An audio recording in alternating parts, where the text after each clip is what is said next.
Join the fray, it's such a beautiful day. Don't delay. Ladies and gentlemen, what is going on is your boy Jay Brown once again, and welcome to the Fray Forum podcast. We are on episode 2. Now, first and foremost, I just want to say this. Now, the messages I got regarding episode 1, all the support, all the congratulations, and all the views and comments. I thoroughly appreciate it, guys. It really means a lot to me, being that this was my first time really diving into the podcast game. So thank you for your support. I hope to gain your continued support as I'll try my best to bring you thrilling news in the wrestling world and whatever else the Fray Forum is going to bring to you. Now, tonight I want to talk about, we're going to talk about the WWE draft, and we're also going to hit on Trinity and Impact, and also the results of the draft, what possible factions might reform or not reform or form for the first time. Now, one thing about the draft, I know a lot of people aren't excited about the WWE draft, and they feel that being that we don't have general managers, it seems kind of stagnant. You know what? At first, I did think that, but when they had different people addressing the choices, I thought that was a good twist on things. And honestly, I like it. I hope they do that from here on out. And another clever thing I like that they did is they scheduled the WWE draft with the Howard Roseman Showcase, also known as the NFL draft. Okay, so first thing I want to mention on this draft are the free agents, because I don't know. Brock Lesnar, I understand, and of course they said Brock Lesnar negotiated his way to become free agent or whatever, but why is Omos a free agent? Does that make any sense? Like, what? Unless he plans on just doing a tear between Raw and Smackdown, I don't see no point that Omos should be a free agent. I mean, maybe they're going to turn that into some type of storyline, but just off the bat, it makes no sense to me. Now, when you think of Von Wagner, Dolph Ziggler, and Mustafa Ali, sadly, I get the notion that they're free agents simply because WWE has no plans for them. Like I said, I could be wrong. And keep in mind, I'm recording this before Backlash. So there's a chance that my comments on this does not age well. But that's from the outside looking in. That's what it appears to me, is that with the free agents, it's not really going to pan out too well. Oh, and you also got Baron Corbin, Shelton Benjamin, Cedric Alexander, Elias, and Zion Quinn, all free agents. And most of those people you haven't seen on TV in a while, or you don't care to.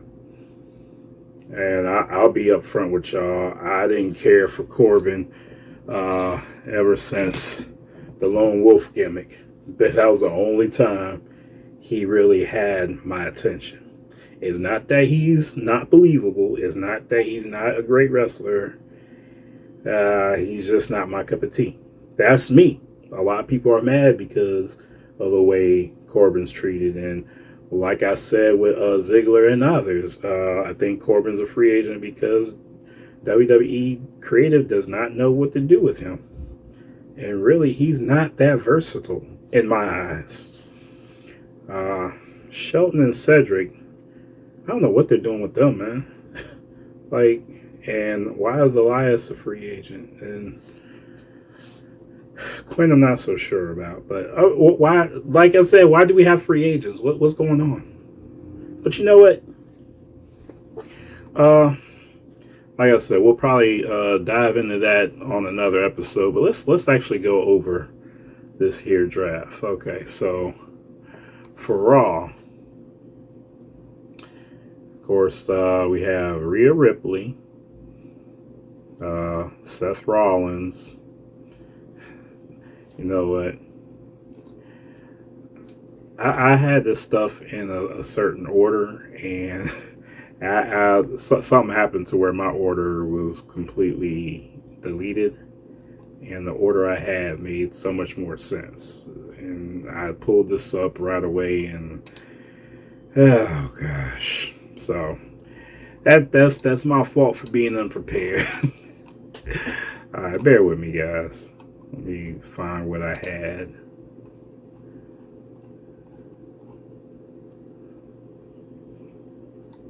And just like that, I found it.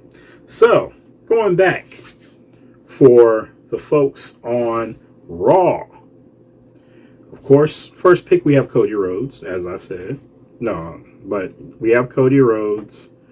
Of course, this would mean that, I'm going to go ahead and tell you Roman Reigns is on SmackDown. So with Cody Rhodes being on Raw, this would mean that feud, I guess for the time being, is officially over. So I thought it was a little premature to end it that way, but you never know what WWE has planned. Then you have Becky Lynch, you have Imperium, which is Gunther, Ludwig Kaiser, and Giovanni Vinci. Which okay, Gunther's on Raw, so to me, yeah, he's an Intercontinental Champion, but he stands a chance at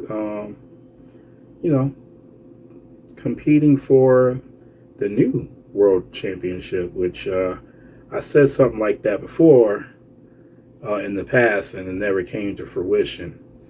Like I said, some of my comments might not age well, and that's one of them.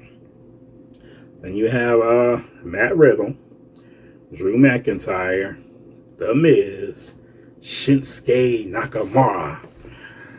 Oh, got Indy Hartwell. And so they had Indy relinquish her NXT championship.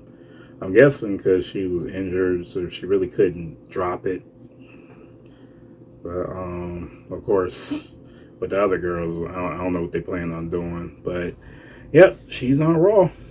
And Apollo Crews is back on the main roster. I guess we still call it main roster. I don't even know anymore. All right, well, got Candice LeRae. Okay, that's 2 members of the Way right there.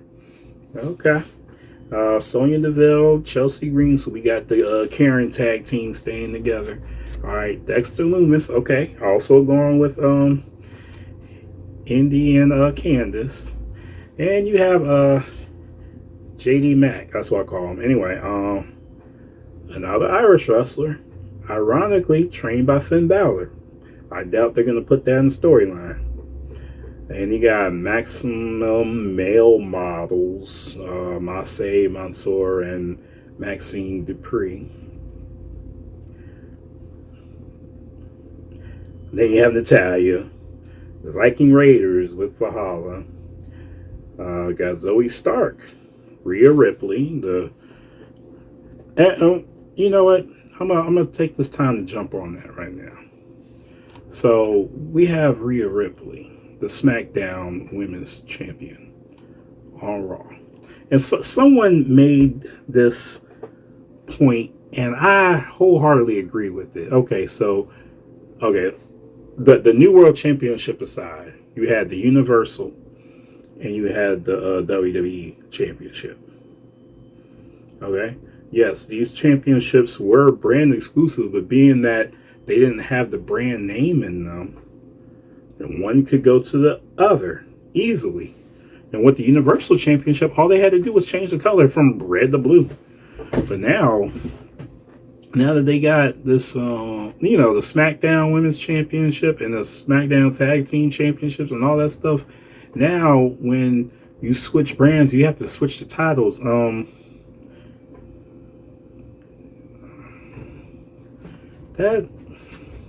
What's the word I'm looking for? It doesn't make sense. It's a championship. Brand exclusive championships should not exist.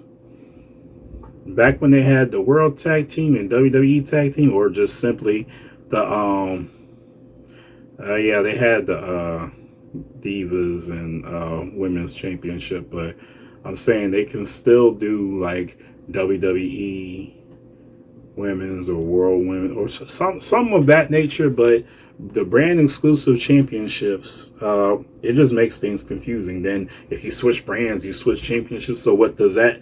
I felt like that added to one of New Day's reigns. Like none of that is clear, and none of that makes sense. Even when Becky and Charlotte had to switch, I'm like, it. I don't know. If the championship status was interchangeable and you had two champions, that made sense. But in this case, I don't think it did. I still don't think it does. I'm hoping WWE rectifies this in the future, but I highly doubt it. Highly doubt it. But that's just me. Someone made that comment. I don't know if it was Reddit or Facebook, but I was all like, you know what? That makes a lot of sense. So why do they even do that? Anyway, moving on. Seth frickin' Rollins, who a lot of people point as a favorite to win the New World Championship. All right. Kevin Owens and Sami Zayn. So we got the undisputed tag team champions. So again, that's Raw and SmackDown titles. What are they going to do with that? Are they going to combine those to one championship? What are they going to do with that? That's one thing they need to look at. And then the Judgment Day. So they join Rhea Ripley. So we got Finn Balor, Damian Priest, and Dominic Mysterio. And I'm hearing a lot of buzz, people saying Dominic Mysterio should be the one to dethrone Roman Reigns. In what world? I understand the aspect, but in practice, nah. All right, then you got Liv Morgan and Raquel Rodriguez. Now, another point here, you have both tag team champions, the males and the females, on Raw. So you have no tag team titles at all on SmackDown. Now, I know with the women's tag team championships, they defend, that's inner brand, whatever. But to draft all the champions on Raw, and, I know Raw is an extra hour. I don't know why it still is, but I know what Raw is an extra hour, but come on now. All right. The New Day, Xavier Woods and Kofi Kingston, being that Big E wasn't listed on this. I guess we still don't know the status. I mean, I haven't heard for sure. If y'all have, just let me know in the comments. And then we have Trish Stratus. So Trish Stratus, is she back full time? Because I really thought she was just doing the part-time thing. But, part-time, I mean, yeah, with Brock being a free agent, part-timer, and legends at that, didn't get drafted, other than Edge. But, Edge is very active somewhat.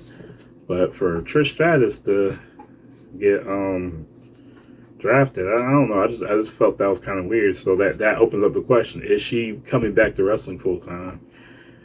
Still look good though, but is she coming back? And you have Ronda Rousey and Shayna Baszler on Raw. Moving on, we got Braun Strowman and Ricochet on Raw. Then you have Bronson Reed. Have Alpha Academy, Chad and Otis, which Maximum Male Models is on Raw as well. So I'm guessing that whole whatever that is going to continue. And probably no end in sight. Alright, you have Katana Chance and Kaden Carter. I apologize for the blip. I had an emergency call happen, but we back now. I'm gonna try to limit that as much as possible because one of the things about the podcast, unlike my videos, I don't really edit. I just shoot it to help. Anyway, so what last I said? Katana Chance and Kaden Carter. Yep. We have Akira Tozawa. Oh my gosh! Please stop with the ninja gimmick. Can we give this man some actual storyline or fights or whatever. Like he's entertaining, but and we no longer have the 24/7 championship anymore. So give this man something more to do. What he can do, I don't know. It almost seems like they just have him as filler at this point. And I don't see that changing either, unfortunately. All right, so Dana Brooke, Emma. I'm not gonna lie. This group with Jinder Mahal here and Sankey, I don't remember how to pronounce it. Indushare. Yeah, this is my dunce moment. So, but they're on Raw. And Johnny Gargano. So you got the way, except for one. Is that other one there? Let's see. Los Lotharios, Angel and Humberto. Some other ones are kind of drifted through the mid card. Oh, not even such. Nikki Cross, Odyssey Jones, Piper Niven, Riddick Moss. Okay. And Tegan Knox and Xylee. So, being that is the entire Raw roster, notice we listed all the members of the Way except for Mr. A-Town Down. So that's a foregone conclusion that Austin Theory is going to SmackDown, and you know what that means. He's not going to be in for the inaugural WWE World Heavyweight Championship, and I, for one, am glad. I don't want to see them hand him that title just because they're trying to push him down our throats. As you can tell, I'm not a Theory fan at all. Now, before we go to SmackDown, I want to take this time and talk about Trinity. Trinity Fatu. She is in Impact Wrestling, and a lot of people across the social media are kind of saying, well, why did she go Impact? You know, she was making more money at WWE, or they were even like, she could have went elsewhere, but Impact. And, well, let me explain this. I remember some years ago, I think it was about 10, 12 years ago, maybe 14, there was one girl who did the exact opposite by the name of Gail Kim. Yeah, she was in WWE first. She became the women's champion there. When she got to TNA, might as well say she was one of the pioneers of the Knockouts division. Yeah, and she had a good thing going. Her legacy was really building in TNA, but she went back to WWE because it paid more money. Even though the legacy was set at TNA, she went back to WWE because it paid more money. So yes, WWE paid more money, but her tenure there was trash. So she went back to TNA/Impact. So, and people are getting on Trinity for going to where she thinks the best women's division is, and historically it has been. Now, the reason why people are upset about that is because, okay, let's be honest, y'all. Impact today is not what Impact or TNA was back then. It is not everybody's favorite, and I hate to say this. Even sometimes I find it hard to sit through. I don't know what it is. TNA, they just don't pop like that to me. I still watch it though.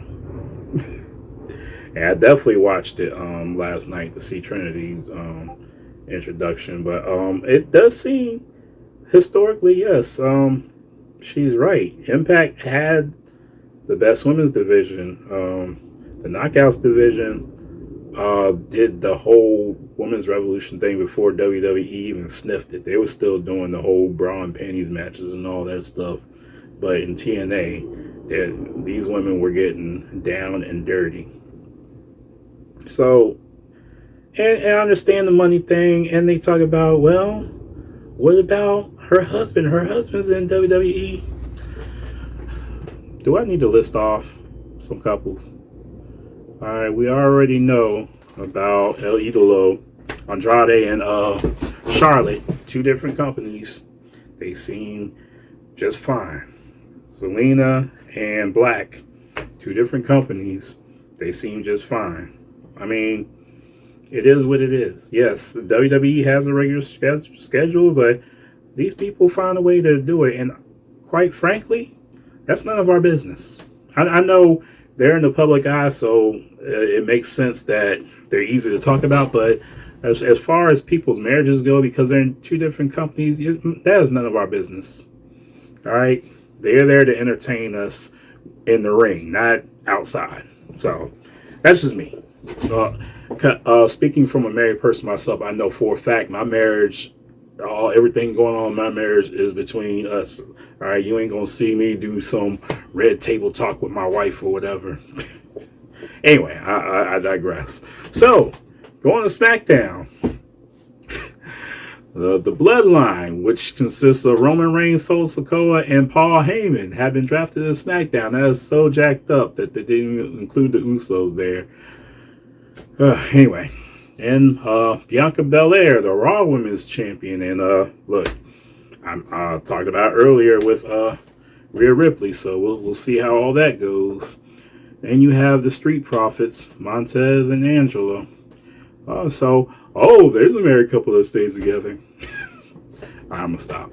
Anyway, then you have Edge, Bobby Lashley. Okay. My memory's not that crisp, so in the comments, could somebody remind me whether Bobby Lashley faced Roman Reigns already or not? Because I can't remember. I don't think he did. And then the OC, AJ Styles, Luke Gallows, Carl Anderson, and Mia Yim, Michin, whatever they want to call her nowadays. Damage Control, Bayley, Io Sky, and Dakota Kai. Then you have Alba Fire and Isla Dawn, who are the NXT Women's Tag Team Champions. So I'm guessing either they'll relinquish or drop it, or I don't know. We'll see what they do. And you got Hit Row, Top Dollar, who can't hit the rope. Oh, the Shantae, the Adonis, and B-Fab. You have Lacey Evans. Let's get a steady storyline for her this time. You have Austin Theory, the United States champion. So you have the United States Championship on Raw.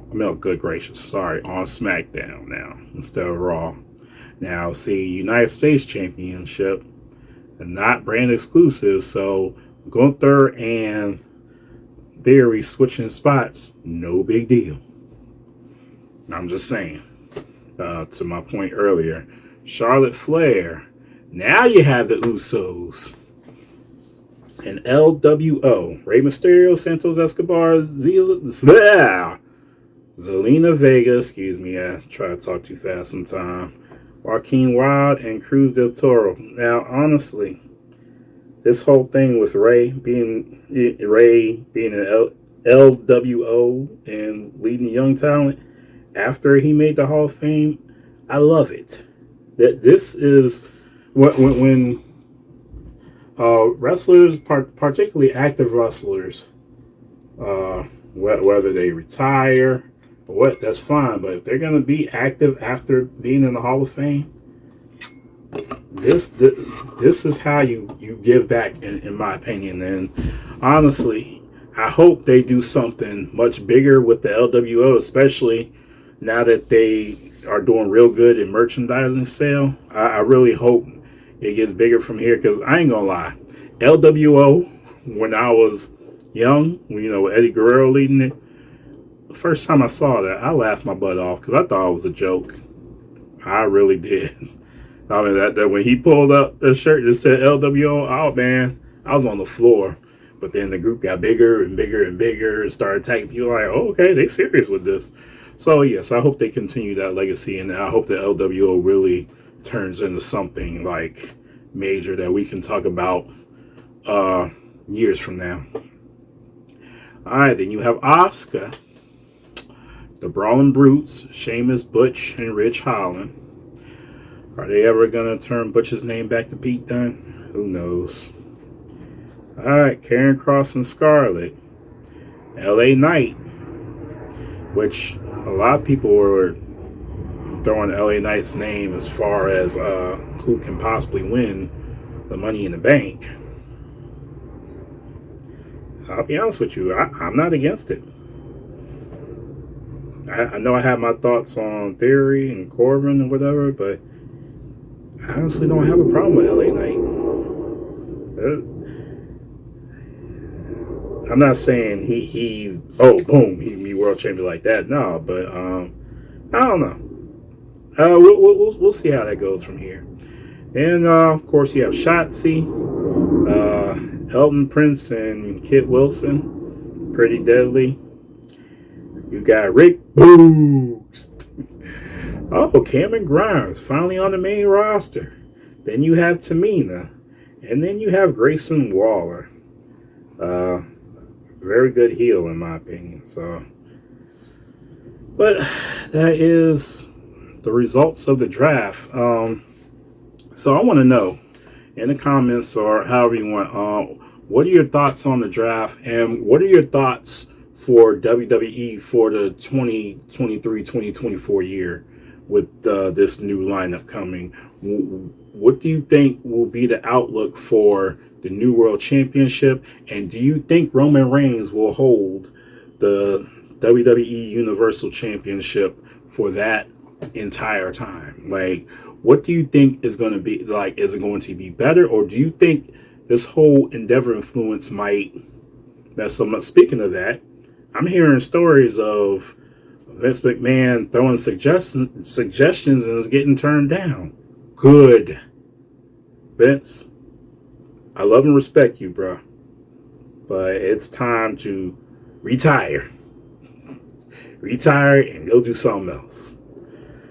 But that's really all I have today, guys. Like I said, nothing major. Just wanted to go over the draft or Trinity, and a lot of things going on with the WWE and the draft and the whole outlook of this. And I'm gonna say this again: Backlash is tomorrow.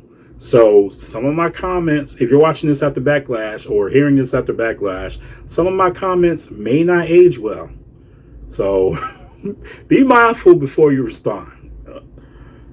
But I appreciate y'all. All right. You guys have a good night. Be easy out there. Oh, and it's Friday, so happy Cinco de Mayo. Peace out. You made it all the way to the end of the video. But did you subscribe though? If not, considering subscribing so that you're notified of every video we make and becoming a member of the Fray family. One of us, one of us, one of us. What? Thank you for joining the Fray. Good night.